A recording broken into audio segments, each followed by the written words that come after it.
Happy Earth Day, everybody.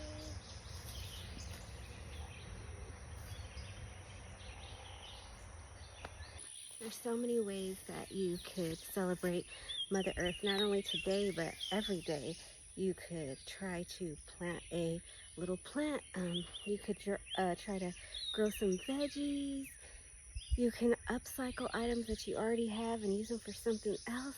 You could try a vegan or plant-based meal. There are so many ways to help our beautiful Mother Earth and to reduce our carbon footprint so that for generations to come, they have still somewhere beautiful to live. So yeah, we can all do our part. Small changes lead to big impact. So happy Earth Day, happy Earth Day.